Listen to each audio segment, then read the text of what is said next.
Good evening dear aspirants. Anantha IAS അക്കാഡമിയുടെ daily news analysis സെഷനിലേക്ക് എല്ലാവരെയും സ്വാഗതം ചെയ്യുകയാണ്. നമുക്ക് ഫസ്റ്റ് ആർട്ടിക്കിളിലേക്ക് പോകാം. സമയം കളയാണ്ട് ഫസ്റ്റ് ആർട്ടിക്കിളിലേക്ക് പോകാം. First article is related to SSTT. എന്താണ് ഈ SSTT? TC, south south triangular corporation. South triangular corporation. അങ്ങനെയാണെങ്കിൽ എന്താണ് ഈ ട്രയാങ്കുലർ കോർപ്പറേഷൻ? എവിടെയെങ്കിലും നമ്മൾ ഡിസ്കഷനിലേക്ക് കേട്ടിട്ടുണ്ടോ ട്രയാങ്കുലർ കോർപ്പറേഷൻ? ട്രയാങ്കുലർ കോർപ്പറേഷൻ കേട്ടിട്ടുണ്ടെങ്കിൽ എവിടെയായിരിക്കും? ബ്രിക്സ് ഉച്ചകോടിയിലേക്ക് നമുക്ക് പോകണം. ബ്രിക്സ് ഉച്ചകോടിയിൽ നമ്മളുടെ ഗ്ലോബൽ സൗത്ത് വിസിറ്റ് ചെയ്യാനായിട്ട് മോദി പോയല്ലോ. 5 രാജ്യങ്ങൾ, ട്രിനിഡാഡ് ആൻഡ് ടൊബാഗോ, ദെൻ ഗാന വിസിറ്റ് ചെയ്യാനായിട്ട് പോയി, ബ്രസീൽ വിസിറ്റ് ചെയ്യാനായിട്ട് പോയി, പിന്നെ വേറെ ഏത് രാജ്യങ്ങൾ, 2 രാജ്യങ്ങൾ കൂടിയിട്ട് വിസിറ്റ് ചെയ്യാനായിട്ട് പോയിട്ടുണ്ടായിരുന്നു. സോ ഈ രാജ്യങ്ങളൊക്കെ വിസിറ്റ് ചെയ്യാനായിട്ട് പോയി കഴിഞ്ഞപ്പോ നമ്മളുടെ ഹിന്ദു ദിനപത്രത്തില്, നമ്മളുടെ ഓപ്പൺ എഡിറ്റോറിയലിൽ വന്നിട്ടുള്ള ഒരു ഡിസ്കഷനിൽ നമ്മൾ കേട്ടിട്ടുള്ള ഒരു പേരാണ് ട്രയാങ്കുലർ കോർപ്പറേഷൻ. എന്താണത്? ട്രയാങ്കുലർ കോർപ്പറേഷൻ എന്ന് പറഞ്ഞു കഴിഞ്ഞാൽ ഗ്ലോബൽ സൗത്തിലെ ഒരു അണ്ടർ ഡെവലപ്ഡ് ആയിട്ടുള്ള ഒരു കൺട്രിയെ ദത്തെടുക്കും. ഒറ്റയ്ക്കാണോ ദത്തെടുക്കുന്നത്? പണ്ട് ഒറ്റയ്ക്കായിരുന്നു ദത്തെടുത്തിരുന്നത്. അത് നമ്മൾ എന്താ കൊടുക്കുന്നത്? ലൈൻ ഓഫ് ക്രെഡിറ്റ്സ് കൊടുക്കും. അതായത് പലിശയ്ക്ക് പണം കൊടുക്കും. പലിശയ്ക്കല്ല, പണം കടമായിട്ട് നമ്മൾ കൊടുക്കും. പലിശയ്ക്കല്ല കേട്ടോ, പണം കടമായിട്ട് നമ്മൾ കൊടുക്കും. എന്നാൽ ഇപ്പോ അങ്ങനെയല്ല. അവിടെ ഒരു ഡെവലപ്മെന്റ് ഓപ്പർച്യൂണിറ്റീസ് നമ്മൾ ചെയ്യണമെങ്കിൽ ലൈൻ ഓഫ് ക്രെഡിറ്റ് അല്ല നമ്മൾ ചെയ്യുന്നത്. പകരം എന്താണ്? Triangular corporation.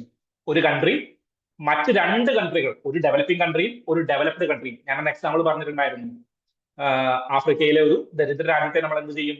ഇന്ത്യയും ജർമ്മനിയും ചേർന്ന് ദത്തെടുക്കുന്നത് പോലെ നമ്മൾ ദത്തെടുക്കും. സോ അതിനെയാണ് ഈ ട്രയാങ്കുലർ കോർപ്പറേഷൻ എന്ന് പറയുന്നത്. സോ യുണൈറ്റഡ് നേഷന്റെ സൗത്ത് ട്രയാങ്കുലർ കോർപ്പറേഷനുമായി ബന്ധപ്പെട്ടുള്ള ഒരു ദിവസമായിരുന്നു സെപ്റ്റംബർ 12. അതുമായി ബന്ധപ്പെട്ടിട്ടുള്ള ഒരു ഡിസ്കഷനാണ് ഇന്ന് പത്രത്തിൽ വന്നിരിക്കുന്നത്. സോ എന്താണ് ട്രയാങ്കുലർ കോർപ്പറേഷൻ എന്ന് നിങ്ങൾക്ക് മനസ്സിലായി, നിങ്ങൾക്ക് മുന്നേ അറിയാവുന്ന കാര്യമാണ്. ഇന്ത്യൻ ട്രയാങ്കുലർ കോർപ്പറേഷൻ ചെയ്യേണ്ട കാര്യമുണ്ടോ? കാര്യമുണ്ട്. കാരണം എന്താണ്?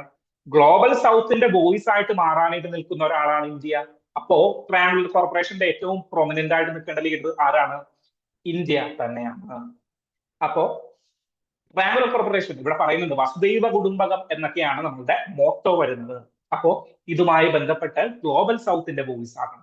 പിന്നെ നമ്മൾ എന്തൊക്കെ കാര്യങ്ങളിൽ ഈ കോർപ്പറേഷൻസുകൾ നമ്മൾ സ്വീകരിച്ചിട്ടുണ്ട് ഗ്ലോബൽ സൗത്തിൽ? ഡിഫറന്റ് കാര്യങ്ങളിൽ സ്വീകരിച്ചിട്ടുണ്ട്. ഒന്ന് വാക്സിൻ മൈത്രി എന്നാണ്. രണ്ടാമത് എന്താണ്? വാക്സിൻ മൈത്രി ഒന്നാമത്തെ കാര്യം. രണ്ടാമത്തെ കാര്യം എന്താണ്? നമ്മളുടെ യൂറോപ്യൻ യൂണിയൻ അല്ല, നമ്മളുടെ G20 സബ്മിറ്റില് യൂറോപ്യൻ യൂണിയനെ പോലെ ആരെയും ആഡ് ചെയ്തു? ആഫ്രിക്കൻ യൂണിയനെയും നമ്മൾ ആഡ് ചെയ്തു. ഇന്ത്യയിൽ G20 സബ്മിറ്റ് നടക്കുന്ന സമയം ആഫ്രിക്കൻ യൂണിയനോട് പറഞ്ഞു, മക്കളെ നിങ്ങൾ ഇങ്ങോട്ട് കയറി വാ. നമ്മളുടെ ഗോഡ് ഫാദർ സിനിമയിൽ നമ്മളുടെ ഗേറ്റ് തുറന്നിടുന്ന പോലെ കയറി വാണ മക്കളെ എന്ന് പറഞ്ഞിട്ട് ആഫ്രിക്കൻ യൂണിയനെയും കൂടി ആഡ് ചെയ്തു. ഇന്ത്യ ആഡ് ചെയ്തു. എന്തില്? നമ്മളുടെ G20 യൂണിയനിലേക്ക്, അല്ലെങ്കിൽ G20 ഗ്രൂപ്പിലേക്ക് ആഫ്രിക്കൻ യൂണിയനെ കൂടി ആഡ് ചെയ്തു. ദെൻ വേറെ എന്താണ്? വാക്സിൻ മൈത്രി ഞാൻ പറഞ്ഞു. G20 യൂണിയനെ ആഡ് ചെയ്യുന്നത് ഞാൻ പറഞ്ഞു. ദെൻ പല ഡെവലപ്മെന്റ് പാർട്ണർഷിപ്പുകൾക്കും നമ്മൾ ഭാഗവാക്കുകളാകുന്നുണ്ട്. ഓക്കെ, പല ഡെവലപ്മെന്റ് പാർട്ണർഷിപ്പുകൾക്കും ഇന്ത്യയും ഗ്ലോബൽ സൗത്തും ഭാഗവാക്കുകളാകുന്നുണ്ട്. അവരുടെ ഇൻഫ്രാസ്ട്രക്ചർ ഡെവലപ്മെന്റ്, ഫോർ എക്സാമ്പിൾ നമ്മളുടെ ഡിജിറ്റൽ പബ്ലിക് ഇൻഫ്രാസ്ട്രക്ചറുകൾ. ഏതാണ് ഡിജിറ്റൽ പബ്ലിക് ഇൻഫ്രാസ്ട്രക്ചർ? ഒന്ന് UPI, national payment corporation of ഇന്ത്യയുടെ യുണൈറ്റഡ് പേയ്മെന്റ് ഇന്റർഫേസ്, UPI എന്ന് പറയുന്ന സിസ്റ്റം പല രാജ്യങ്ങളും ആഗ്രഹിക്കുന്ന ഒന്നാണ്. ഇത് നമ്മൾ ഡിജിറ്റൽ ഇൻഫ്രാസ്ട്രക്ചർ നമ്മൾ കൊടുക്കുന്നുണ്ട്. ദെൻ വേറെ എന്ത് കൊടുക്കുന്നുണ്ട്? ആധാറും പല രാജ്യങ്ങളിലും നടപ്പാക്കണമെന്ന് ആഗ്രഹിക്കുന്ന സംഭവമാണ്. അതുപോലെയുള്ള കാര്യങ്ങൾ നമ്മൾ ഗ്ലോബൽ സൗത്തിലേക്ക് എത്തിക്കുകയും അവിടെ എന്ത് ചെയ്യുകയും അവരുടെ ഇൻഫ്രാസ്ട്രക്ചറുകൾ മെച്ചപ്പെടുത്തുന്നതുമായിട്ട് ബന്ധപ്പെട്ട് നമ്മൾ പ്രവർത്തിക്കുകയും ചെയ്യുന്നുണ്ട്. ഓക്കെ, സോ ഈ കാര്യങ്ങളൊക്കെ ഇമ്പോർട്ടന്റ് ആണ്. ഇവിടെ ഒരു എക്സാമ്പിൾ പറയുന്നുണ്ട് വേൾഡ് ഫുഡ് പ്രോഗ്രാമുമായി ബന്ധപ്പെട്ട് ഇന്ത്യയുടെ. സോ ഫുഡ് പ്രോഗ്രാമുമായി ബന്ധപ്പെട്ട് നമ്മൾ ഫുഡ് ടെക്നോളജിയിൽ, ഫുഡ് കാര്യങ്ങളിൽ നമ്മൾ ഇൻഫ്രാസ്ട്രക്ചറിലും ഇൻവെസ്റ്റ്മെന്റുകൾ ഒരുപാട് ചെയ്യുന്നുണ്ട് ഇന്ത്യ. അതെന്തിനു വേണ്ടിയിട്ടാണ്? ഇന്ത്യയുടെ മാത്രം ഫുഡ് സെക്യൂരിറ്റി ഉറപ്പുവരുത്തുന്നതിനാണോ? അല്ല. പകരം എന്താണ്? പകരം ബാക്കിയുള്ള രാജ്യങ്ങളിലേക്കും ഇത് സ്പ്രെഡ് ചെയ്യും. സോ നമ്മളൊരു റിസർച്ച് ആൻഡ് ഡെവലപ്മെന്റിലുള്ള ഒരു കാര്യം കണ്ടുപിടിച്ചു കഴിഞ്ഞാൽ അതേ മോഡലില് ഗ്ലോബൽ സൗത്തിലെ പല രാജ്യങ്ങളിലേക്കും നമുക്ക് ഇൻവെസ്റ്റ്മെന്റുകൾ നടത്താം, അല്ലെങ്കിൽ സെയിം ടെക്നോളജി അഡോപ്റ്റ് ചെയ്യാനായിട്ട് പറ്റും. ഓക്കെ, അത് ഇന്ത്യയെ സംബന്ധിച്ചിടത്തോളം വലിയ കാര്യമാണ്. Then how we redefine the modern partnership. ഇപ്പോ നമ്മൾ ട്രയാങ്കുലർ കോർപ്പറേഷൻ ആണ്. ഒരു രാജ്യം മറ്റു രാജ്യം ഗവൺമെന്റ് കോർപ്പറേഷൻ ആണ്. എന്നാൽ ഈ ഒരു ഡിസ്കഷനിൽ അതിനെ ഒന്ന് എലാബറേറ്റ് ചെയ്യുകയാണ്. Government, civil society, private sector ഇവരെല്ലാവരെയും കൂടി യോജിപ്പിച്ചുകൊണ്ടുള്ള ഒരു പാർട്ണർഷിപ്പിലേക്ക് നമ്മൾ പോയിക്കൊണ്ടിരിക്കുകയാണ്. ഗ്രാസ് റൂട്ട് ഗ്രൂപ്പുകളിലേക്ക് കൂടി കണക്ട് ചെയ്യുന്നു. So private sector, civil society ഇതെങ്ങനെയാണ് നമ്മുടെ ഈ ട്രയാങ്കിൾ കോർപ്പറേഷന് ഹെൽപ്പ് ചെയ്യുക? അതായത് for example ecology and environment. എക്കോളജിയിൽ ഒരു നിയമങ്ങൾ ഈ രാജ്യങ്ങൾ പാസ്സാക്കി. അത് നടപ്പാക്കണമെങ്കിൽ പ്രൈവറ്റ് സെക്ടറിന്റെ കോർപ്പറേഷൻ വേണ്ടേ? കാരണം എന്താണ്? അവിടെ ഏറ്റവും കൂടുതൽ മാനുഫാക്ചറിംഗ് നടക്കുന്നത് ചിലപ്പോൾ പ്രൈവറ്റ് സെക്ടർ ആയിരിക്കാം. ദെൻ ഒരു സോഷ്യൽ സെക്യൂരിറ്റി സ്കീം നമ്മൾ ഇംപ്ലിമെന്റ് ചെയ്തു. ഇത് കൃത്യമായിട്ട് ജനങ്ങളുടെ താഴെത്തട്ടിലുള്ള ആളുകളിലേക്ക് ഡൗൺവേർഡ് ഫിൽട്രേഷൻ നടക്കണമെങ്കിൽ എന്ത് വേണം? കൃത്യമായിട്ടുള്ള സിവിൽ സൊസൈറ്റിയുടെ പാർട്ണർഷിപ്പും ഗ്രാസ് റൂട്ട് ഗ്രൂപ്പുകളുടെ പാർട്ണർഷിപ്പും വേണം. എന്നാൽ മാത്രമേ അത് കൃത്യമായിട്ട് നടക്കുകയുള്ളൂ. സോ ഇതാണ് എന്ത് പറയുന്നത്, ഈ ഒരു മോഡേൺ പാർട്ണർഷിപ്പ് അല്ലെങ്കിൽ നമ്മളുടെ ഈ റീഡിഫൈനിങ് എന്ന് പറയുന്നത്. സോ ട്രയാങ്കിൾ കോർപ്പറേഷൻ ഇനി ഗവൺമെന്റുകളിലേക്ക് മാത്രമല്ല, പകരം പല ഏജൻസികളിലേക്കും പല കാര്യങ്ങളിലേക്കും കണക്ഷൻസ് കൊണ്ടുവരുന്ന രീതിയിലേക്ക് മുന്നോട്ട് കൊണ്ടുപോകണം. സോ അതാണ് ഈ ഒരു ഡിസ്കഷനിൽ പറഞ്ഞിട്ടുണ്ടായിരുന്നത്. അങ്ങനെയാണെങ്കിൽ നമുക്ക് രണ്ടാമത്തെ ആർട്ടിക്കിളിലേക്ക് പോകാം. Second article is related to India's aging policy framework. Okay, so ഇത് ഈ ഒരു ഓപ്പൺ എഡിറ്റോറിയൽ പെർട്ടിക്കുലർലി ഒരു റിസർച്ചുമായി ബന്ധപ്പെട്ടിട്ടുള്ള അതിന്റെ ഒരു അനാലിസിസ് ആണ്. ഓക്കെ, സോ നമ്മുടെ UPSC പെർസ്പെക്റ്റീവിൽ നമ്മൾ എന്ത് ചെയ്യണം? നമ്മളുടെ ഇന്ത്യയുടെ ഏജിംഗ് പോളിസിയുമായി ബന്ധപ്പെട്ട് ഇന്ത്യയിൽ എത്ര ആളുകൾ ഏജ്ഡ് ആയിട്ടുള്ളവരുണ്ട്, അതായത് 60 വയസ്സിന് മുകളിലുള്ളവർ ഉണ്ട്, അവർക്ക് വേണ്ടിയിട്ട് എന്ത് പോളിസിയാണ് ഗവൺമെന്റ് നടപ്പിലാക്കിക്കൊണ്ടിരിക്കുന്നത് എന്ന് കൂടി നമ്മളൊന്ന് മനസ്സിലാക്കണം. ഓക്കെ, സോ ഫസ്റ്റ് തിങ്, ഇന്ത്യയിൽ എത്ര ശതമാനത്തോളം ആളുകൾ ഏജിംഗ് പോപ്പുലേഷൻ ആയിട്ടുണ്ട്? അറൌണ്ട് 10%. 10%-ഓളം ആളുകളാണ് ഇന്ത്യയിലെ ഡിപ്പെൻഡന്റ് ഗ്രൂപ്പിൽ, വിച്ച് മീൻസ് 60 വയസ്സിന് മേലെ ഉള്ളവർ. 14 വയസ്സിലോ താഴെയുള്ളവരെയും നമ്മൾ ഡിപ്പെൻഡന്റ് ഗ്രൂപ്പ് എന്ന് വിളിക്കും. പക്ഷെ അവർ ഒഴിച്ചു നിർത്തി 60 വയസ്സിനുള്ള മുകളിലുള്ളവരെ നമ്മൾ എന്ത് വിളിക്കും? നമ്മൾ 10%-ഓളം ഇന്ത്യയിൽ അവർ ഈ സീനിയർ സിറ്റിസൺസ് എന്ന് പറയുന്ന കാറ്റഗറിയിൽ പെടുന്ന ആളുകൾ. കേരളത്തിന്റെ അവസ്ഥ നിങ്ങളൊന്ന് എടുത്തു നോക്കി. കേരളത്തില് ഏകദേശം 15%-ഓളം ആളുകൾ കറന്റ് ഉണ്ട്. പുതിയ സെൻസസ് ഡാറ്റ വന്നിട്ടില്ല, അത് ഡാറ്റ വരുമ്പോൾ നമുക്ക് നോക്കാം. ഓക്കെ, സോ 2050 കൂടിയിട്ട് ഇന്ത്യ 20%-ലേക്ക് ഏജിംഗ് പോപ്പുലേഷൻ 20%-ലേക്ക് ഉയരും. എന്നാൽ കേരളം 2030 ആകുമ്പോഴേക്കും ഏജിംഗ് പോപ്പുലേഷൻ 20%-ലേക്ക് ഉയരും. സോ കേരളത്തിന്റെ ഒരു ട്രെൻഡ് നോക്കുകയാണെങ്കിൽ കേരളത്തിന്റെ ഏജിംഗ് പോപ്പുലേഷൻ ഇൻക്രീസ് ചെയ്തുകൊണ്ടിരിക്കുകയാണ്. ഏജിംഗ് പോപ്പുലേഷൻ ഇൻക്രീസ് ചെയ്യുക which means dependent population increase ചെയ്തുകൊണ്ടിരിക്കുകയാണ്. അത് കേരളത്തെ സംബന്ധിച്ച് ഒരു ക്രൈസിസ് ആണ്. കാരണം എന്താണ്? കേരളത്തിൽ മാത്രമല്ല കേട്ടോ, ഇപ്പൊ ജപ്പാൻ, ജർമ്മനി അങ്ങനെയുള്ള പല ഡെവലപ്ഡ് കൺട്രീസും ഈ ഏജിംഗ് പോപ്പുലേഷന്റെ പ്രോബ്ലംസ് അനുഭവിക്കുന്നുണ്ട്. കാരണം എന്താണ്? ഹൈ ലൈഫ് എക്സ്പെക്ടൻസി റേഷ്യോ ആണ്. 75 വയസ്സ് വരെ ആളുകൾ ജീവിക്കുകയാണ്. ഹെൽത്ത് കെയർ നന്നായിട്ടുണ്ട്, എഡ്യൂക്കേഷൻ നന്നായിട്ടുണ്ട്. ഇതെല്ലാം കാരണം അവരുടെ ആയുർദൈർഘ്യം കൂടുകയാണ്. സോ അവർക്ക് വേണ്ടിയിട്ടുള്ള പണ്ട് എന്താണ്, ഒരു 50 വയസ്സാകുമ്പോഴേക്കും അടിച്ചു പോയിക്കൊണ്ടിരുന്ന ഹൃദയമൊക്കെ എന്താണ്, ഇപ്പോ 70-75 വയസ്സാകുമ്പോഴേക്കും യുവത്വമായിട്ട് നിൽക്കുകയാണ്. ഓക്കെ, സോ അതിനെന്താണ് കാരണങ്ങൾ? Education, health, then life style, habits, ഇതെല്ലാമാണ് കാരണം. ഓക്കെ, സോ അത് കേരളത്തിൽ കൂടുതലാണ്. സോ ഇങ്ങനെയുള്ള സോഷ്യൽ ഫാക്ടേഴ്സ് എല്ലാം കേരളത്തിൽ കൂടുതലാണ്. അതുകൊണ്ടാണ് ഒരുപാട് ഏജ്ഡ് പോപ്പുലേഷൻ കേരളത്തിലേക്ക് വരുന്നത്, കേരളത്തിൽ നിലനിൽക്കുന്നത്. ദെൻ മൈഗ്രേഷൻ കൂടുതലാണ് കേരളത്തിൽ, ഔട്ട്വേർഡ് മൈഗ്രേഷൻ ഒരുപാട് കൂടുതലാണ്. സോ ഇതെല്ലാം കാരണം കൊണ്ട് കേരളത്തിന് ഒരു ഏജിംഗ് പോപ്പുലേഷൻ 20%-ആയിട്ട് 2030 മാറും. ദെൻ നാഷണൽ സ്പെസിഫിക് ആയിട്ട് പോളിസി. സോ നമ്മൾ എങ്ങനെയാണ് ഒരു ഡെമോഗ്രഫിക് പാറ്റേൺ നമ്മൾ പഠിച്ചു. 10%-ആണ് ഇന്ത്യയിൽ. ഇപ്പോ 2050 കൂടിയിട്ട് 50%-അല്ല 20%-ആയിട്ട് നമ്മൾ ഇൻക്രീസ് ചെയ്യും. കേരളത്തിൽ 2030 ആകുമ്പോഴേക്കും ആകുമെന്ന് നമ്മൾ പഠിച്ചു. ദെൻ എന്താണ് പോളിസിയുമായി ബന്ധപ്പെട്ട് നമ്മളുടെ സീനിയർ സിറ്റിസൺസിന് വേണ്ടിയിട്ടും ഏജിംഗ് പോപ്പുലേഷന് വേണ്ടിയിട്ടും ഇന്ത്യയിലെ പോളിസി ഉണ്ടോ? ഇന്ത്യയിലെ പോളിസി ഉണ്ട്. 1999 മുതൽ നമുക്ക് പോളിസി ഉണ്ട്. ലോകത്ത് ഇന്റർനാഷണൽ ഓർഗനൈസേഷനുമായി കണക്ട് ചെയ്തുകൊണ്ട് ഒരു ഏജിംഗ് ആക്ഷൻ പ്ലാൻ നമ്മൾ ക്രിയേറ്റ് ചെയ്തിട്ടുണ്ട്. ലോകത്തിൽ എല്ലാവർക്കും വേണ്ടിയിട്ട്, അല്ലെങ്കിൽ എല്ലാ ലോകരാജ്യങ്ങളും സംഘടിപ്പിച്ചുകൊണ്ട് ഒരു ഏജിംഗ് പോപ്പുലേഷന് വേണ്ടിയിട്ട് ഒരു ആക്ഷൻ പ്ലാൻ ക്രിയേറ്റ് ചെയ്യണമെന്ന് പറഞ്ഞത് മാഡ്രിഡില് 2002-ലാണ്. എന്നാണ് 2002-ലാണ്. എന്നാൽ ഇന്ത്യയില് അതിനു മുന്നേ 1999 മുതലേ national policy on older persons എന്ന് പറഞ്ഞൊരു പോളിസി ഇന്ത്യയിലുണ്ട്. ഓക്കെ, സോ ലോകത്തൊരു കൃത്യമായിട്ടൊരു പോളിസി ക്രിയേറ്റ് ചെയ്യുന്നതിന് മുന്നേ തന്നെ ഇന്ത്യയില് എൽഡർ പോപ്പുലേഷന് വേണ്ടിയിട്ട്, ഓൾഡർ പേഴ്സണിന് വേണ്ടിയിട്ട് എന്താണ് ഒരു പോളിസി ഉണ്ട്. 2011 ആയപ്പോഴേക്കും അത് നമ്മൾ ഒന്നുകൂടി ഇലാബറേറ്റ് ചെയ്തു. ഓൾഡർ പേഴ്സൺസ് ഒന്നും അല്ല വരുന്നത്. കാരണം എന്താണ്? അവരുടെ അറിവുകൾ നമുക്ക് യൂട്ടിലൈസ് ചെയ്യാനായിട്ടുണ്ട്. So they are senior citizens. 2011 നമ്മൾ അതിനെ ഒന്ന് ഇലാബറേറ്റ് ചെയ്തിട്ട് senior citizens, national policy on senior citizens എന്നാക്കി മാറ്റി.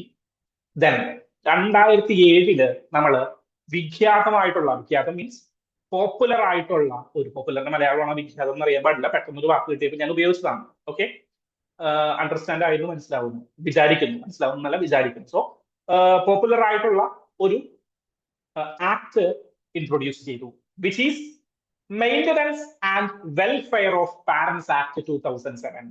എന്താണ് maintenance and welfare of parents act 2007?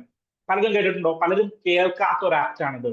നമ്മൾ പോക്സോ ആക്ടിനെ കുറിച്ച് കേട്ടിട്ടുണ്ട്, പോർട്ട് ആക്ടിനെ കുറിച്ച് കേട്ടിട്ടുണ്ട്, ദെൻ റൈറ്റ് ടു ഇൻഫോർമേഷൻ ആക്ടിനെ കുറിച്ച് കേട്ടിട്ടുണ്ട്. ഈ കാലഘട്ടങ്ങളിലൊക്കെ വന്നിട്ടുള്ള ആക്ടുകളൊക്കെയാണ്.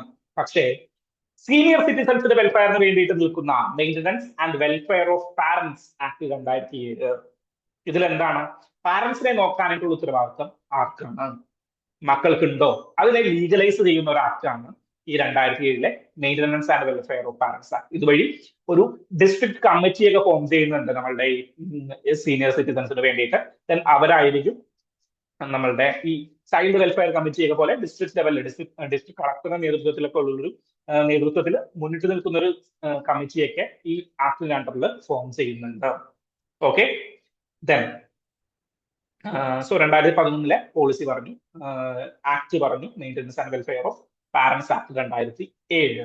ദെൻ അതുമായി ബന്ധപ്പെട്ട വേറെ എന്ത് കാര്യങ്ങളാണ്? ദെൻ 4 കാര്യങ്ങളിലേക്ക്, 4 മേഖലയിലേക്ക് നമ്മളുടെ സീനിയർ സിറ്റിസൺസിന്റെ പ്രോബ്ലംസിനെ നമുക്ക് അഡ്രസ് ചെയ്യാം. 4 മേഖല ഏതൊക്കെയാണ്? ഫസ്റ്റ് മേഖല, first is related to health. അവരുടെ ഹെൽത്ത് റിലേറ്റഡ് ആയിട്ടുള്ള പ്രോബ്ലംസ് ആണ്, ഹെൽത്ത് റിലേറ്റഡ് ആയിട്ടുള്ള കാര്യങ്ങളാണ് ഫസ്റ്റ് വരുന്നത്. രണ്ടാമത് ഇൻഫ്രാസ്ട്രക്ചറിലുള്ള ഡിപ്പെൻഡൻസി. ഇൻഫ്രാസ്ട്രക്ചറിൽ for example digital public infrastructure, AI utilise ചെയ്യാനായിട്ട് അവർക്ക് സാധിക്കുന്നുണ്ടോ? പലർക്കും AI യൂട്ടിലൈസ് ചെയ്യാനായിട്ട് സാധിക്കുന്നില്ല. ബാങ്കിൽ പോയിട്ട് അവർ പറയാണ്, നിങ്ങൾ ഓൺലൈൻ ട്രാൻസാക്ഷൻ ചെയ്താൽ പോലെ, ഞങ്ങൾക്ക് ഓൺലൈൻ ട്രാൻസാക്ഷൻ അറിയാൻ പാടില്ല. കാരണം എന്താണ്? ഓൺലൈൻ ട്രാൻസാക്ഷൻ വരുന്നതിന് മുന്നേ ജീവിച്ചിരുന്ന ആളുകളാണ്. അപ്പോ അവരെ കൺസിഡർ ചെയ്യേണ്ടത് അത്യാവശ്യമാണ്. ഏത് മേഖലയില്? ഇൻഫ്രാസ്ട്രക്ചർ മേഖലയില്, ദെൻ ഹെൽത്ത് മേഖലയില്, then economy and social security. ഏതാണ്? Economy and social security. Then അടുത്തത് എന്താണ്? ഇൻസ്റ്റിറ്റ്യൂഷൻസ്. ഇൻസ്റ്റിറ്റ്യൂഷൻസ് പെർട്ടിക്കുലർലി അവരുടെ മെന്റൽ ഹെൽത്തിന് വേണ്ടിയിട്ടും പിന്നെ അവരുടെ ലോൺലിനെസ് മാറ്റുന്നതിന് വേണ്ടിയിട്ടും. കേരളത്തിലൊരു സ്കീം ഉണ്ട്, സ്വയം പ്രഭാ സ്കീം. സ്വയം പ്രഭാ സ്കീം എന്നാണ് അതിന്റെ പേര്. ദെൻ എന്താണ്? ഡേ കെയർ ഫെസിലിറ്റീസ് പോലെ 60 വയസ്സ് കഴിഞ്ഞുള്ള ആളുകൾക്ക് എന്താണ് old age care facility, day care പോലെ ഒരു ഫെസിലിറ്റിയൊക്കെ കേരള സർക്കാരൊക്കെ പ്രൊവൈഡ് ചെയ്യുന്നുണ്ട്. ഓക്കെ, സോ അങ്ങനെയുള്ള പല സ്കീമുകളും ഗവൺമെന്റിന്റെ ഭാഗത്തുണ്ട്. ദെൻ സോഷ്യൽ സെക്യൂരിറ്റിക്ക് വേണ്ടിയിട്ട് പെൻഷൻസ് കൊടുക്കുന്നുണ്ട്, ഹെൽത്ത് ബെനിഫിറ്റ്സുകൾ കൊടുക്കുന്നുണ്ട്, നമ്മളുടെ ഹെൽത്ത് ഇൻഷുറൻസുകൾ കൊടുക്കുന്നുണ്ട്. അങ്ങനെയുള്ള പല കാര്യങ്ങളും ചെയ്യുന്നുണ്ട്. ബിൽഡിങ്ങുകൾ പണിയുമ്പോൾ, ഇൻഫ്രാസ്ട്രക്ചർ ബിൽഡിങ്ങുകൾ പണിയുമ്പോൾ നമ്മളുടെ ഡിഫറൻറ്റ്ലി ഏബിൾഡും ഏജ്ഡ് പോപ്പുലേഷനും ഒതുങ്ങുന്ന രീതിയിലുള്ള ബിൽഡിങ്ങുകളൊക്കെയാണ് ഇപ്പോൾ പഠിക്കുന്നത്. നമ്മൾ മറ്റേ സ്ലോപ്പുകളൊക്കെ കണ്ടിട്ടുണ്ട്. പണ്ട് എല്ലാ ഗവൺമെന്റ് ഓഫീസുകളിലും സ്റ്റെപ്പുകൾ മാത്രമേ ഉണ്ടായിരുന്നുള്ളൂ. സ്കൂളുകളിലായിക്കോട്ടെ സ്റ്റെപ്പുകൾ മാത്രമേ ഉണ്ടായിരുന്നുള്ളൂ. ഗവൺമെന്റ് ഓഫീസുകളിൽ സ്റ്റെപ്പുകൾ മാത്രമേ ഉണ്ടായിരുന്നുള്ളൂ. ഇപ്പോ അവരൊരു സ്ലൈഡിംഗ് പാത്ത് കൂടിയിട്ട് ക്രിയേറ്റ് ചെയ്യുന്നുണ്ട്. എന്താണ്? വീൽ ചെയറുകൾ പോകണമെങ്കിൽ വീൽ ചെയർ പോകണം, നടക്കാൻ പറ്റാത്തവർക്ക്, സ്റ്റെപ്പ് കയറാൻ പറ്റാത്തവർക്കും നടന്നു പോയി വില്ലേജ് ഓഫീസറിനോട് കാര്യം പറയാനായിട്ട് പറ്റണം. പല ഡിസ്ട്രിക്ട് ഓഫീസുകളിലും ലിഫ്റ്റുകളുണ്ട്. മേജർ എല്ലാ ഇൻസ്റ്റിറ്റ്യൂഷനുകളിലും ലിഫ്റ്റുകളും കാർ പാർക്കിംഗ് സൗകര്യങ്ങളും ദെൻ അതിനുള്ള എല്ലാ സൗകര്യങ്ങളും നമ്മൾ ക്രിയേറ്റ് ചെയ്തിട്ടുണ്ട്. സോ ഇതെല്ലാം ഈ പോളിസികളുടെ ഒക്കെ കൂടി ഭാഗമാണ് എന്ന് നിങ്ങളൊന്ന് ഓർത്തിരിക്കുക. ഓക്കെ, സോ ആ ഒരു പോളിസി ബിൽഡിംഗ് എങ്ങനെയാണ്? 1999 തുടങ്ങുന്നു, 2002 ഇന്റർനാഷണൽ പോളിസി ക്രിയേറ്റ് ചെയ്യുന്നു, 2011 നമ്മൾ അതിനെ ഒന്നും കൂടി ഇലാബറേറ്റ് ചെയ്യുന്നു, 2007 ഒരു ആക്ട് കൂടി വന്നിട്ടുണ്ട്, maintenance and welfare of elder persons അല്ലെങ്കിൽ maintenance and welfare of parents act. Okay, 2007 act. So 4 ഡിവിഷനുകളിലേക്ക് നമ്മൾ ഇവരുടെ പ്രോബ്ലംസിനെ ഡിവൈഡ് ചെയ്യുന്നു. സോ മെയിൻസിൽ ഒരു ആൻസർ എഴുതുമ്പോൾ നേരെ 4 ഡിവിഷൻ അങ്ങോട്ട് ഡിവൈഡ് ചെയ്തേക്കുക. എൽഡർ പീപ്പിളുകൾ ഞാൻ 4 ഡിവിഷനിൽ പഠിച്ചു വെച്ചിട്ടുണ്ട്, 4 ഡിവൈഡ് ചെയ്തു, അതിൽ ആൻസർ എഴുതുന്നു. അടിയിൽ നമ്മളുടെ maintenance and welfare of parents act കൂടിയൊക്കെ ഒന്ന് കോട്ട് ചെയ്തിട്ട് ഒന്ന് ആൻസർ ചെയ്ത് കഴിഞ്ഞ് കഴിഞ്ഞാൽ ഒരു അത്യാവശ്യം ഒരു ഹാഫ് ആൻസർ, ഒരു ആവറേജ് ആൻസർ ആയിട്ട് നിങ്ങൾ മാറും. ദെൻ അതിന് നിങ്ങളുടെ അഡീഷണൽ പോയിന്റ്സുകൾ നിങ്ങൾ പത്രത്തിൽ കിട്ടുന്ന അഡീഷണൽ പോയിന്റുകളൊക്കെ യൂട്ടിലൈസ് ചെയ്ത് അതിനൊരു ബെറ്റർ ആൻസർ ആയിട്ട് മാറ്റുക. ഓക്കെ, സോ ഇതാണ് നമ്മളുടെ സെക്കൻഡ് ആർട്ടിക്കിൾ. ഇനി നമുക്ക് തേർഡ് ആർട്ടിക്കിളിലേക്ക് പോകണം. So next article is related to ഒരു കേസുമായി ബന്ധപ്പെട്ടിട്ടുള്ള ഒരു ഡിസ്കഷൻ ആണ് ടെക്സ്റ്റ് ആൻഡ് കോണ്ടെക്സ്റ്റ് സെക്ഷനിൽ വന്നിരിക്കുന്നത്. X corporation versus union of India case. Okay, so X corporation എന്ന് പറയുന്നത് നമ്മളുടെ പഴയ ട്വിറ്റർ, നമ്മളുടെ എലോൺ മസ്ക് വാങ്ങിച്ച ട്വിറ്ററിന് കുറച്ച് ലിബറൽ ആയിട്ടുള്ള എന്താണ് ഫ്രീഡം ഓഫ് സ്പീച്ചുമായി ബന്ധപ്പെട്ട് കുറച്ച് ലിബറൽ പോളിസി എടുക്കുന്ന ഒരു ഗ്രൂപ്പാണ് ട്വിറ്റർ എന്ന് പറഞ്ഞു കഴിഞ്ഞാൽ, അമേരിക്കയിൽ ട്രംപ് അധികാരത്തിൽ വരുന്നതിന് മുമ്പ് വരെ. സോ ആർക്ക് വേണമെങ്കിലും വിമർശിക്കാം എന്നുള്ള ഒരു രീതിയൊക്കെ ആയിരുന്നു അവരുടെ ഒരു ഫ്രീ സ്പീച്ചുമായി ബന്ധപ്പെട്ട് വരുന്ന പോളിസീസ് ഉണ്ടായിരുന്നു. ആ ഒരു പോളിസീസ് തന്നെ ഇന്ത്യയിലും അവർ പ്രാവർത്തികമാക്കാനായിട്ട് ശ്രമിച്ചു. പക്ഷേ ഇന്ത്യയിൽ IT നിയമമുണ്ട്. ഇന്ത്യയിൽ ഫ്രീഡം ഓഫ് സ്പീച്ചിനെ സംരക്ഷിക്കുന്ന ഏതാണ്? Article 19, right to freedom of speech and expression. Article 19 നിങ്ങൾക്ക് ഭരണഘടനാനുസൃതമായിട്ട് സംരക്ഷിക്കപ്പെടുന്ന മൗലികാവകാശം. അത് മാത്രമല്ല, ഇന്ത്യയില് IT നിയമങ്ങൾക്ക് ഒരു നിയമമുണ്ടോ? IT നിയമങ്ങൾക്ക് ഒരു നിയമമുണ്ട്. IT act 2000. PSC പരീക്ഷ എഴുതുന്ന ഒരാളാണെങ്കിൽ പലപ്പോഴും ചോദ്യങ്ങൾ ചോദിക്കുന്ന ഒരു മേഖലയാണ് IT ആക്ട് 2000. സെക്ഷൻ 66F എന്താണ്? സെക്ഷൻ 66 എന്താണ്? സെക്ഷൻ 66A എന്താണ്? സെക്ഷൻ 66A നമുക്ക് UPSC ആസ്പിറൻസിന് അറിയാം. സെക്ഷൻ 66A അൺകോൺസ്റ്റിറ്റ്യൂഷണൽ ആണെന്ന് പറഞ്ഞിട്ട് ആരെടുത്തു കളഞ്ഞു? സുപ്രീം കോടതി എടുത്തു കളഞ്ഞു. കേസ് ലോ ഏതാണ്? Case law Shreya Singhal versus union of India case. ഏതാണ്? Shreya Singhal versus union of India case എവിടെയോ പറഞ്ഞിട്ടുണ്ട്. ഓക്കെ, സോ ഈ എന്താണ്? സോ IT ആക്ട് ഉണ്ടെന്ന് നമുക്ക് മനസ്സിലായി.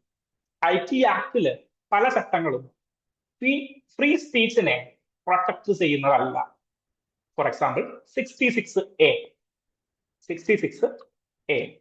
അത് നമ്മൾ എടുത്തു കളഞ്ഞു. 66A നമ്മൾ എടുത്തു കളഞ്ഞു.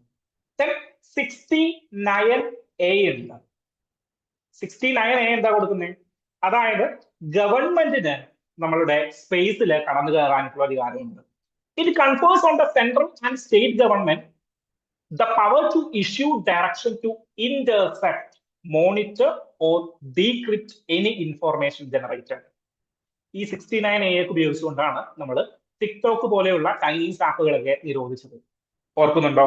അന്ന് ചോദ്യങ്ങൾ ചോദിച്ചിട്ടുണ്ടായിരുന്നു, എന്താണ് ടിക്ടോക്ക് ടിക്ടോക്ക് നിരോധിക്കാനായിട്ട് അല്ലെങ്കിൽ അങ്ങനെയുള്ള ആപ്പുകൾ നിരോധിക്കാനായിട്ട് IT ആക്ടിലെ ഏത് സെക്ഷനാണ് നമ്മൾ യൂട്ടിലൈസ് ചെയ്യുന്നത്? Section 69A.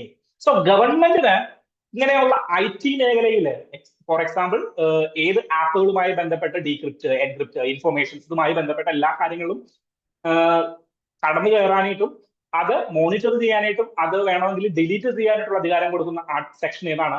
സെക്ഷൻ 69A ആണ്. എന്നാൽ മറ്റൊരു സെക്ഷൻ കൂടിയുണ്ട്. സോ ഗവൺമെന്റിന് ഒരു പവർ കൊടുത്തിരിക്കുകയാണ് 69A പ്രകാരം. ദെൻ 79 എന്ന് പറഞ്ഞൊരു സെക്ഷൻ ഉണ്ട്. 79ാമത്തെ സെക്ഷനിൽ എന്താ പറയുന്നത്? 79ാമത്തെ സെക്ഷനിൽ നമ്മളുടെ ഫോർ എക്സാമ്പിൾ ട്വിറ്ററിൽ ഞാനൊരു പോസ്റ്റ് ഇട്ടു, മോദിജിയുടെ ഭരണപരിഷ്കാരങ്ങൾ ഏറ്റവും പൊട്ടത്തരമായിട്ടുള്ള ഭരണപരിഷ്കാരങ്ങളാണെന്ന് പറഞ്ഞിട്ട് ഞാനൊരു പോസ്റ്റ് ഇട്ടു. അല്ലെങ്കിൽ പിണറായി വിജയന്റെ ഭരണപരിഷ്കാരങ്ങൾ ഒരു പൊട്ടത്തരമായിട്ടുള്ള ഭരണപരിഷ്കാരങ്ങളാണ് എന്ന് പറഞ്ഞ് ഞാനൊരു പോസ്റ്റ് ഇട്ടു. അതിന് ട്വിറ്ററിനെ പഴിചാരാൻ പറ്റും. അപ്പോ എനിക്കെതിരെ ഒരു കേസ് വന്നു എന്ന് വിചാരിക്കുക. ഇതിനെതിരെ ഒരു കേസ് വന്നു, അല്ലെങ്കിൽ ഞാൻ ഇന്ത്യൻ ആർമിയെ കുറിച്ചിട്ട് തെറ്റായിട്ടുള്ളൊരു വിവരം പ്രചരിപ്പിച്ചു, എനിക്കെതിരെ ഒരു കേസ് വരും. പേഴ്സണലി എനിക്കെതിരെ ഒരു സിവിൽ റോങ് അല്ലെങ്കിൽ ക്രിമിനൽ കുറ്റം പ്രകാരം ഒരു കേസ് വരാം. എന്നാൽ ഇതിന് ഫേസ്ബുക്കോ, ഞാൻ ഫേസ്ബുക്കിൽ ഒരു പോസ്റ്റ് ഇട്ടു, ട്വിറ്ററിൽ ഒരു പോസ്റ്റ് ഇട്ടു, ഇതിന് ഫേസ്ബുക്കും ട്വിറ്ററും ലയബിൾ ആണോ? ഫേസ്ബുക്കും ട്വിറ്ററും ലയബിൾ അല്ല. അങ്ങനെ exemption from liability of intermediary എന്ന് പറഞ്ഞു കഴിഞ്ഞാൽ എനിക്കും സോഷ്യൽ മീഡിയയ്ക്കും ഇടയിലുള്ള ഇന്റർമീഡിയറിയാണ് ട്വിറ്റർ എന്ന് പറയുന്ന കമ്പനി, അല്ലെങ്കിൽ ഫേസ്ബുക്ക് എന്ന് പറയുന്ന കമ്പനി, മെറ്റ എന്ന് പറയുന്ന കമ്പനി. സോ ഈ കമ്പനീസിനെയാണ് ഇന്റർമീഡിയറീസ് എന്ന് പറയുന്നത്. ഈ ഇന്റർമീഡിയറീസ് എന്തല്ല? ലയബിൾ അല്ല എന്നാണ് ആര് പറയുന്നത്? നമ്മളുടെ സെക്ഷൻ 79 പ്രകാരം IT ആക്ടിൽ പറയുന്നത്. അങ്ങനെയാണെങ്കിൽ ട്വിറ്റർ എന്തിനാണ് ഈ കോടതിയിലേക്ക് കേസിന് പോയിരിക്കുന്നത്? പിക്ചർ കോടതിയിലേക്ക് കേസിന് പോയിരിക്കുന്നത് വിച്ച് മീൻസ് എക്സ് കോടതിയിലേക്ക് പോയിരിക്കുന്നതിന്, കർണാടക ഹൈക്കോടതിയിലേക്ക് പോയിരിക്കുന്നതിന് ഒരു പ്രത്യേക കാരണമുണ്ട്. അതാണ് സെക്ഷൻ 79 മൂന്നാമത്തെ സബ് ക്ലോസ് പറയുന്നത്. മൂന്നാമത്തെ സബ് ക്ലോസ് പറയുന്നത് നിങ്ങളുടെ ലയബിലിറ്റി നിങ്ങൾക്കൊന്നുമില്ല, പക്ഷേ ഗവൺമെന്റ് ഈ ഇന്റർമീഡിയറിനോട്, അതായത് ഗവൺമെന്റ് ട്വിറ്ററിനോട് പറയുകയാണ്, ഇന്ന ഇന്ന ആളുകള് ഞങ്ങൾക്കെതിരെ അല്ലെങ്കിൽ ഡിഫമേഷൻ കണ്ടന്റ്സ് അല്ലെങ്കിൽ വ്യാജങ്ങള്, എന്താണ് ഒബ്സീൻ കണ്ടന്റുകൾ ഇതെല്ലാം പ്രചരിപ്പിക്കുന്നുണ്ട്, അത് നിങ്ങൾ എടുത്തു മാറ്റണം. അങ്ങനെ പറയാനായിട്ട്, അതായത് ഇങ്ങനെ ഒബ്സീൻ കണ്ടന്റ്സും അല്ലെങ്കിൽ ഡിഫമേറ്ററി കണ്ടന്റ്സും എന്താണ് അൺലോഫുൾ ആക്ടിവിറ്റീസുമായിട്ട് ബന്ധപ്പെട്ടിട്ടുള്ള കണ്ടന്റുകളെല്ലാം ചില ആളുകൾ പ്രചരിപ്പിക്കുന്നുണ്ട് എന്ന് ഗവൺമെന്റിന് ഇൻഫർമേഷൻ കൊടുക്കാനായിട്ട്, ഗവൺമെന്റിന് മോണിറ്റർ ചെയ്യാനായിട്ടുള്ള ആക്ട് ഏതാണ്? 69A. ദീപരം പറയുന്നത് 69A. എന്നാൽ അതിന് നമ്മളുടെ ഇന്റർമീഡിയറ്റ്സിനെ ലൈബിൾ അല്ലാതാക്കുന്ന ആക്ട് 79. പക്ഷേ അങ്ങനെ ഒരു ഇൻഫോർമേഷൻ നമ്മളുടെ സെൻട്രൽ ഗവൺമെന്റോ സ്റ്റേറ്റ് ഗവൺമെന്റുകളോ കൊടുത്തു കഴിഞ്ഞു കഴിഞ്ഞാൽ അതിനെതിരെ നമ്മളുടെ ട്വിറ്റർ അല്ലെങ്കിൽ ഇന്റർമീഡിയറീസ് കൃത്യമായിട്ട് നടപടി എടുത്തിരിക്കണം. നടപടി എടുത്തില്ല എങ്കിൽ നിങ്ങൾ ലയബിൾ ആക്കും. Which means section 79 support, section 79 protection നിങ്ങൾക്ക് കിട്ടുകയില്ല. മനസ്സിലാവുന്നുണ്ടോ? സോ അതാണ് ബേസിക്കലി ഈ ഒരു പ്രോബ്ലത്തിന്റെ അല്ലെങ്കിൽ ഈ ഒരു ഇഷ്യൂടെ അടിസ്ഥാനം. സോ നമ്മളുടെ എക്സ് ട്വിറ്റർ എങ്ങടേക്ക് പോയി? നമ്മളുടെ കർണാടക ഹൈക്കോടതിയിലേക്ക് പോയി. കർണാടക ഹൈക്കോടതി പറഞ്ഞു, മക്കളെ നില്ല്. നിങ്ങൾ ആർട്ടിക്കിൾ 19 പിടിച്ചുകൊണ്ട് വരുന്നുണ്ടല്ലോ, പക്ഷേ നിങ്ങൾ UPSC പഠിച്ചിട്ടില്ല. ട്വിറ്ററിന്റെ ആളോട് പറഞ്ഞു നിങ്ങൾ UPSC പഠിച്ചിട്ടില്ല. UPSC പഠിച്ചിട്ടില്ല എന്നൊന്നും പറഞ്ഞിട്ടില്ല, ഞാൻ നിങ്ങൾക്ക് മനസ്സിലാക്കാൻ വേണ്ടി പറഞ്ഞതാണ്. UPSC പഠിച്ചിട്ടുണ്ടായിരുന്നെങ്കിൽ എന്ത് പറഞ്ഞാനേ? ആർട്ടിക്കിൾ 19 ലയബിലിറ്റി കൊടുക്കുന്നത് പേഴ്സൺസിന് മാത്രമാണ്. ആർട്ടിക്കിൾ 19 സപ്പോർട്ട് അല്ലെങ്കിൽ ആർട്ടിക്കിൾ 19 സംരക്ഷണം നൽകുന്നത് പേഴ്സൺസിന് മാത്രമാണ് എന്ന് നിങ്ങൾ പഠിച്ചിട്ടുണ്ടാകും. പക്ഷേ ട്വിറ്റർ ഒരു പേഴ്സൺ ആണോ? ട്വിറ്റർ ഒരു പേഴ്സൺ ആണ്, പേഴ്സൺസിനല്ല സിറ്റിസൺസിന്. മാറിപ്പോയി. എന്താണ് ആർട്ടിക്കിൾ 19 സംരക്ഷണം കൊടുക്കുന്നത്? സിറ്റിസൺസിന് മാത്രമാണ് എന്ന് നിങ്ങൾ പഠിച്ചിട്ടുണ്ടാകും. എന്നാൽ ട്വിറ്റർ ഒരു സിറ്റിസൺ ആണോ? അല്ല. സോ ആർട്ടിക്കിൾ 14 പറയുന്നത് എന്താണ്? The state shall not deny any person equality before law, equal protection of law. Article 14 അവിടെ ഒരു കാര്യം പറയുന്നുണ്ട്. എന്താണ്? പേഴ്സൺസ് എന്ന് എടുത്ത് പറയുന്നുണ്ട്. എന്നാൽ ആർട്ടിക്കിൾ 19 എന്താ എടുത്ത് പറയുന്നത്? സിറ്റിസൺ. നിങ്ങളൊരു ഇന്ത്യൻ പൗരനാണെങ്കിൽ മാത്രമേ നിങ്ങൾക്ക് ഈ പറയുന്ന കാര്യങ്ങളിലുള്ള മൗലിക അവകാശങ്ങൾ കിട്ടുകയുള്ളൂ. സോ ട്വിറ്ററിനെ ഒരു കമ്പനി ആക്കിയിട്ട് അല്ലെങ്കിൽ ഒരു പൗരനായിട്ട് കണക്കാക്കാൻ പറ്റുന്ന ഒരു കമ്പനി മാത്രമാണ്. ഓക്കെ, അങ്ങനെയെങ്കിൽ പൊളിറ്റിയിലെ എന്റെ ഒരു പ്രിലിംസ് ചോദ്യം, ഏതൊക്കെ ആർട്ടിക്കിളുകളാണ് പേഴ്സണെയും സിറ്റിസണിനെയും, സിറ്റിസൺ പെർട്ടിക്കുലർലി എടുത്തു പറയുന്ന ഏതൊക്കെ ആർട്ടിക്കിളുകളാണ്? ഓർത്തു വെച്ചേക്കുക. Article 15, article 16, article 19, 29, 30. ഏതാണ്? 15, 16. പിന്നെ നേരെ 19 ചാടി. 19 ചാടിയിട്ട് നേരെ 29, 30 പോയി. ഓക്കെ, സോ അതൊന്ന് ഓർമ്മയിലേക്ക് വെച്ച് കിടക്കുക, യൂസ് ചെയ്യണം. സോ എക്സിന്റെ കേസിൽ എന്ത് പറഞ്ഞു, അല്ലെങ്കിൽ ട്വിറ്ററിന്റെ കേസിൽ എന്ത് പറഞ്ഞു? നിങ്ങൾ ആർട്ടിക്കിൾ 19 സംരക്ഷണം ഈ കമ്പനി എന്ന നിലയ്ക്ക് നിങ്ങൾക്ക് കിട്ടില്ല. ദെൻ സെക്ഷൻ 79 പ്രകാരം ഇനി IT ആക്ടിലേക്ക് വരാം. നിങ്ങൾ ഫ്രീഡം ഓഫ് സ്പീച്ചിന്റെ കോൺസ്റ്റിറ്റ്യൂഷണൽ വാലിഡിറ്റി വിട്ടേക്കും, അത് നിങ്ങൾക്ക് കിട്ടില്ല. ഇനി നമുക്ക് എവിടേക്ക് വരാം? ഇന്ത്യൻ IT നിയമത്തിലേക്ക് വരാം. IT നിയമത്തില് കൃത്യമായിട്ട് എടുത്ത് പറയുന്നില്ലടാ കുട്ട, എന്താണ്? ഗവൺമെന്റിനെ ഇന്റർഫിയർ ചെയ്യാം, ഗവൺമെന്റിന് സെക്ഷൻ 69 പ്രകാരം ഇന്റർഫിയർ ചെയ്യാം. എന്നിട്ടൊരു ചോദ്യം കൂടി ചോദിച്ചു. എന്താണ്? ഞങ്ങള് എല്ലാ ഡിഫമേറ്ററി കണ്ടന്റുകളെയും ഉൽപ്പാദിക്കുന്ന ഒരു രാജ്യമായിട്ട് ഇന്ത്യ മാറണമോ? അല്ലെങ്കിൽ അതിന് സമാനമായിട്ടുള്ള ചോദ്യം കൂടി ആര് ചോദിച്ചു? ഗവൺമെന്റ് ചോദിച്ചു. അപ്പോ ആരുടെ? നമ്മളുടെ ട്വിറ്ററിന്റെ വേറൊന്നും പറയാൻ കിട്ടാത്ത ഒരവസ്ഥയായിട്ട് മാറും. സോ അതാണ് ഈ ഒരു ടോട്ടൽ ഡിസ്കഷൻ. എന്താണ്? ആർട്ടിക്കിൾ 19 സംരക്ഷണം ഒന്നും കിട്ടില്ല, പകരം സെക്ഷൻ 79 എങ്ങനെ ഡിഫൈൻ ചെയ്യുന്നു? ഇനി സുപ്രീം കോടതി ചിലപ്പോൾ അടുത്ത അപ്പീൽ പോയി കഴിയുമ്പോൾ സുപ്രീം കോടതി ചിലപ്പോൾ ഇതിനെ എടുത്തു മാറ്റാം. പക്ഷേ കർണാടക ഹൈക്കോടതിയുടെ വിധി പറഞ്ഞപ്പോ കർണാടക ഹൈക്കോടതി എന്ത് പറഞ്ഞു? Section 69A section 79 3D constitutionally valid ആണ്. അതെന്താണ്? അത് നമ്മളുടെ റെഗുലർ ആയിട്ട് നമ്മൾ എന്ത് ചെയ്യേണ്ട ചില അബ്സല്യൂട്ട് റൈറ്റുകളെ തടയുന്നതിന് വേണ്ടിയിട്ടുള്ള ചില പ്രക്രിയകൾ മാത്രമാണ്. സോ കേസ് മനസ്സിലായല്ലോ, അതാണ് ആ ഒരു case. Then last article is related to modernizing the Wesenar arrangement. എന്താണ് ഈ വെസനാർ അറേഞ്ച്മെന്റ്? എവിടെയെങ്കിലും കേട്ടിട്ടുണ്ടോ? Wassenaar arrangement is related to എവിടെയാണ് നമ്മൾ കേട്ടത്? Hiroshima, Nagasaki. ഓഗസ്റ്റ് 6 ഓഗസ്റ്റ് 9 തീയതികളിലെ പത്രങ്ങളിൽ, ആ ഒരു വീക്കിലെ തീയതികളിൽ ഞാൻ കൃത്യമായിട്ട് ഡിസ്കസ് ചെയ്തിട്ടുണ്ടാകണം വെസനാർ അറേഞ്ച്മെന്റ്. നിങ്ങൾ മിസൈൽ ടെക്നോളജിയുമായി ബന്ധപ്പെട്ട് ഒരു എഗ്രിമെന്റ് പഠിച്ചിട്ടുണ്ടായിരുന്നല്ലോ. ദെൻ നോൺ പ്രൊലിഫറേഷൻ ട്രീറ്റി ഒക്കെ ഞാൻ പറഞ്ഞിട്ടുണ്ടായിരുന്നല്ലോ. സോ അന്ന് ഞാൻ പറഞ്ഞിട്ടുണ്ടാകേണ്ട ഒരു ട്രീറ്റിയാണ്, ഞാൻ പറഞ്ഞിട്ടുണ്ടാകുന്ന പെർട്ടിക്കുലർലി മറന്നുപോയി, അന്ന് ഞാൻ പറഞ്ഞിരിക്കേണ്ട ഒരു ട്രീറ്റിയാണ് ഈ വെസനാർ അറേഞ്ച്മെന്റ് എന്ന് പറയുന്നത്. സോ വെസനാർ അറേഞ്ച്മെന്റ് എന്ന് പറഞ്ഞാൽ 1999 ഒരു നോൺ ബൈൻഡിങ് ട്രീറ്റിയാണ് കേട്ടോ. നിങ്ങൾക്ക് പല രാജ്യങ്ങൾക്ക്, ഏത് രാജ്യങ്ങൾക്ക് വേണമെങ്കിലും ഒപ്പിടാൻ പറ്റുന്ന ഒരു ട്രീറ്റിയാണ്. എന്നാൽ ഇതിന് വലിയ ലീഗൽ എഫക്റ്റുകൾ ഒന്നും ഇല്ലാത്ത ട്രീറ്റിയാണ്. നിങ്ങൾ ഒരു ടെക്നോളജി ട്രാൻസ്ഫർ ചെയ്യുമ്പോൾ നിങ്ങൾ പാലിക്കേണ്ട ചില മര്യാദകളെ ബന്ധപ്പെടുത്തിയിട്ടുള്ള ഒരു ട്രീറ്റിയാണ് ഈ വെസനാർ അറേഞ്ച്മെന്റ്. അതിനൊരു ലോ ആയിട്ടൊന്നും കണക്കാൻ പറ്റില്ല, it's an arrangement. So Wassenaar arrangement എന്താണെന്ന് മനസ്സിലായല്ലോ. 1990 കാലഘട്ടങ്ങളിൽ എന്തിനു വേണ്ടിയിട്ടാണ്? ആംസ് ട്രാൻസ്ഫർ, ഒരു കൈ അകലത്തിലുള്ള ഒരു ആംസ് ട്രാൻസ്ഫർ. ആംസ് ട്രാൻസ്ഫർ എന്ന് പറഞ്ഞു കഴിഞ്ഞാൽ യുദ്ധ വിമാനങ്ങളും യുദ്ധ കപ്പലുകളും യുദ്ധ ഉപകരണങ്ങളും നിങ്ങൾ പരസ്പരം കൈമാറുമ്പോൾ നിങ്ങൾ പാലിക്കേണ്ട ചില നിയമങ്ങളുടെ ഒരു കൂട്ടത്തെയാണ് ഈ വെസനാർ അറേഞ്ച്മെന്റ് എന്ന് പറയുന്നത്. 1990 കാലഘട്ടങ്ങളിലാണ് ഇത് ഒപ്പുവെച്ചിട്ടുണ്ടായിരുന്നത്. ഇന്ത്യ ഒപ്പുവെക്കുന്നത്, ഇന്ത്യ പെർട്ടിക്കുലർലി ഒപ്പുവെക്കുന്നത് 2016-17 കാലഘട്ടങ്ങളിലാണ്. ഓക്കെ, 16-17 കാലഘട്ടം. എക്സാക്ട് ആണെങ്കിൽ 17 17ലാണ് 2017ലാണ് ഇന്ത്യ വെസനാർ അറേഞ്ച്മെന്റിലേക്ക് ഒപ്പുവെക്കുന്നത്. സോ 2017 വരെ ഇന്ത്യ വെസനാർ അറേഞ്ച്മെന്റിന്റെ പാർട്ടായിരുന്നില്ല. ദെൻ വേറൊരു എഗ്രിമെന്റ് ഇന്ത്യ സൈൻ ചെയ്യുന്നത് ഏതാണ്? ബ്രഹ്മോസ് മിസൈലിന്റെ കാര്യം പറഞ്ഞപ്പോൾ ഞാൻ പറഞ്ഞിട്ടുണ്ടായിരുന്നു ഒരു എഗ്രിമെന്റ്. എന്താണ്? മിസൈൽ കൺട്രോൾ ട്രീറ്റി റെജീം, MCTRുമായി ബന്ധപ്പെട്ടിട്ട് എന്ത് ചെയ്യുന്നത്? നമ്മൾ എഗ്രിമെന്റ് ഒപ്പിടുന്നത് 2010 ശേഷമാണെന്ന് തോന്നുന്നു. 2010 2008 ശേഷം എന്തോ ആണ്, കൃത്യമായിട്ട് ഡേറ്റ് ഞാൻ ഓർക്കുന്നില്ല. ഓക്കെ, സോ അതിനുശേഷമാണ് നമ്മളുടെ ബ്രഹ്മോസ് മിസൈല് 290 കിലോമീറ്ററിൽ നിന്ന് മാറിയിട്ട് 300 മേലെ നമുക്ക്, അല്ലെങ്കിൽ 400 മേലെ റേഞ്ച് വരുന്ന ബ്രഹ്മോസ് മിസൈലുകളൊക്കെ നമുക്ക് ഉണ്ടാക്കാൻ പറ്റിയത് ഈ MCTRന്റെ ട്രീറ്റി, അല്ലെങ്കിൽ MCTR ട്രീറ്റിയുമായി ബന്ധപ്പെട്ടിട്ടാണ് എന്ന് ഞാനന്ന് പറഞ്ഞിട്ടുണ്ടായിരുന്നു. സോ അതേപോലെ ഒരു എഗ്രിമെന്റ് തന്നെയാണ് ഈ വെസനാർ എഗ്രിമെന്റ്, അല്ലെങ്കിൽ വെസനാർ അറേഞ്ച്മെന്റ്. എഗ്രിമെന്റ് അല്ല, വെസനാർ അറേഞ്ച്മെന്റ്. ഇതിന് ലീഗൽ ബൈൻഡിംഗ് ഒന്നുമില്ല. ഇത് നിങ്ങൾ പാലിക്കാതിരുന്നു കഴിഞ്ഞാൽ നിങ്ങൾ കോടതിയിലേക്ക് പോകാനായിട്ട് ഒന്നും പറ്റില്ല മറ്റു രാജ്യങ്ങൾക്ക്.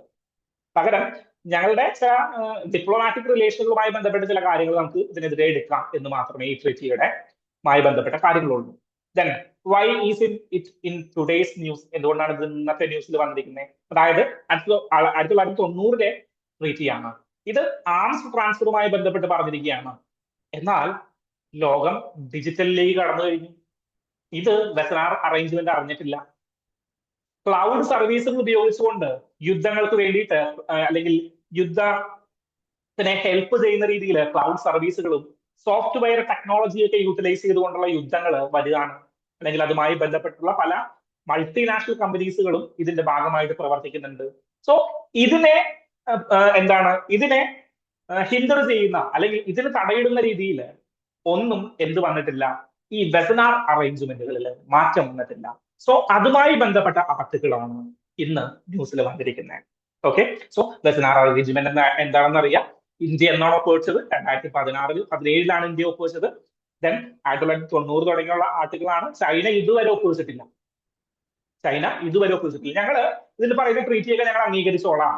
ഇനീഷ്യൽ സ്റ്റേജിലുള്ള എഗ്രിമെന്റ് ആണെങ്കിൽ ഞങ്ങൾ അംഗീകരിച്ചോളാം. പക്ഷെ ഞങ്ങൾ ഒപ്പുവെക്കുന്നൊന്നുമില്ല. ഞങ്ങൾ അംഗീകരിച്ചു എന്ന് മാത്രം ഒരു വാക്ക് പറഞ്ഞിട്ട് ചൈന അങ്ങോട്ട് പോയി. ചൈന ഇതുവരെ ഒപ്പുവെച്ചിട്ടില്ല. ഇന്ത്യ ഒപ്പുവെച്ചു 2017 ഇന്ത്യ ഒപ്പുവെച്ചു എന്ന് മനസ്സിലാക്കുക. പക്ഷെ ഇതിന് ചില ബാക്ക് ഡ്രോപ്പുകൾ ഉണ്ട്. ഫസ്റ്റ് ബാക്ക് ഡ്രോപ്പ് എന്ന് പറയുന്നത് ഇത് ലീഗലി ബൈൻഡിങ് ഒന്നുമല്ല. തെറ്റിച്ചു കഴിഞ്ഞാൽ ആർക്കെതിരെ നടപടി എടുക്കാനൊന്നും പറ്റില്ല. രണ്ടാമത്തെ കാര്യം എന്ന് പറയുന്നത് എന്താണ്? ഇത് ഔട്ട്ഡേറ്റഡ് ആണ്. പുതിയ ടെക്നോളജി അല്ലെങ്കിൽ മാറുന്ന കാലത്തിനനുസരിച്ചിട്ട് ഇത് മാറ്റം വരുത്തേണ്ടതുണ്ട്. അതുമായി ബന്ധപ്പെട്ടിട്ടാണ് ഇന്നത്തെ ആർട്ടിക്കിൾ വന്നിരിക്കുന്നത്. സോ ആർട്ടിക്കിൾ മൊത്തമായിട്ട് ഞാൻ ഡിസ്കസ് ചെയ്യുന്നില്ല, സമയത്തിന് ഒരു പരിധി ഉള്ളത് കൊണ്ട്. ദെൻ ഫസ്റ്റ് ഓപ്പൺ എഡിറ്റോറിയൽ നമ്മളുടെ ലഡാക്കിലെ വിഷയവുമായി ബന്ധപ്പെട്ടിട്ടാണ്. Second open editorial, first open editorial അല്ല, ഫസ്റ്റ് എഡിറ്റോറിയൽ ലഡാക്കിന്റെ വിഷയവുമായി ബന്ധപ്പെട്ട്. സെക്കൻഡ് ഓപ്പൺ എഡിറ്റോറിയൽ എന്തുമായി ബന്ധപ്പെട്ടാണ്? അതായത് മുകളിലുള്ള ഓപ്പൺ എഡിറ്റോറിയൽ പഹൽഗാം അറ്റാക്കുമായി ബന്ധപ്പെട്ട് നമ്മൾ പറഞ്ഞിരുന്ന കാര്യങ്ങൾ തന്നെയാണ്, വീണ്ടും അത് റിപ്പീറ്റ് ചെയ്യുന്നില്ല. അപ്പൊ ഞാൻ ആ ഒരു ആർട്ടിക്കിൾ വിട്ടു. Then second editorial India Pakistan മത്സരവുമായി ബന്ധപ്പെട്ട്, ക്രിക്കറ്റ് മത്സരവുമായി ബന്ധപ്പെട്ട് ഇന്ത്യയുടെ ചില പ്രവർത്തികൾ അപ് ടു ദ മാർക്കല്ല ക്രിക്കറ്റിൽ എന്ന് വിമർശിക്കുന്ന ഒരു ആർട്ടിക്കിളാണ് നമ്മളുടെ സെക്കൻഡ് എഡിറ്റോറിയൽ. സോ UPSC പെർസ്പെക്റ്റീവില് അത് അത്ര വലിയ കാര്യമായിട്ടൊന്നും ഡിസ്കസ് ചെയ്യാനായിട്ട് ഇല്ലാത്തത് കൊണ്ടാണ് അതൊന്നും ഞാൻ ചൂസ് ചെയ്യാതിരുന്നത്. ഓക്കെ. ദെൻ ഭൂട്ടാൻ, ഇന്ത്യ ഭൂട്ടാൻ റിലേഷനുമായി ബന്ധപ്പെട്ടിട്ട് ഒരു ന്യൂസ് ആർട്ടിക്കിൾ ഇന്നർ പേജിൽ വരുന്നുണ്ട്. അപ്പൊ അതും കൂടി ഒന്ന് നോക്കിയേക്ക്. 2 റെയിൽവേ പ്രൊജക്ടുകൾക്ക് നമ്മൾ അനുമതി കൊടുത്തിട്ടുണ്ട്. വന്ദേ ഭാരത് ട്രെയിനൊക്കെ പോകുന്ന പറയുന്നത്. അടുത്ത ദിവസം ഓപ്പൺ എഡിറ്റോറിയൽ വരും. ഓപ്പൺ എഡിറ്റോറിയൽ അല്ലെങ്കിൽ അതുമായി ബന്ധപ്പെട്ട ന്യൂസുകൾ വരും. അപ്പൊ നമുക്ക് ഡീറ്റെയിൽ ആയിട്ട് തന്നെ ഡിസ്കസ് ചെയ്യുന്നുണ്ട്. ഓക്കെ. സോ 2 റെയിൽവേ പാളങ്ങൾ ഭൂട്ടാൻ റിലേറ്റഡ് ആയിട്ട് നമ്മൾ പുതുതായിട്ട് പണിയുന്നുണ്ട്. വന്ദേ ഭാരത് ട്രെയിൻ ഓടിക്കാൻ പറ്റുന്ന രീതിയിലുള്ള റെയിൽ പാളങ്ങളാണ് പണിയാൻ പോകുന്നത്. ഓക്കെ. സോ ആ ഒരു ഡിസ്കഷൻ നമ്മൾ അടുത്ത ദിവസങ്ങളിലേക്ക് ഓപ്പൺ എഡിറ്റോറിയലും അല്ലെങ്കിൽ ഇന്ത്യ ഭൂട്ടാൻ റിലേഷൻ ഡിസ്കസ് ചെയ്യുമ്പോൾ നമുക്ക് ഡീറ്റെയിൽ ആയിട്ട് തന്നെ ഡിസ്കസ് ചെയ്യാം. ഓക്കെ.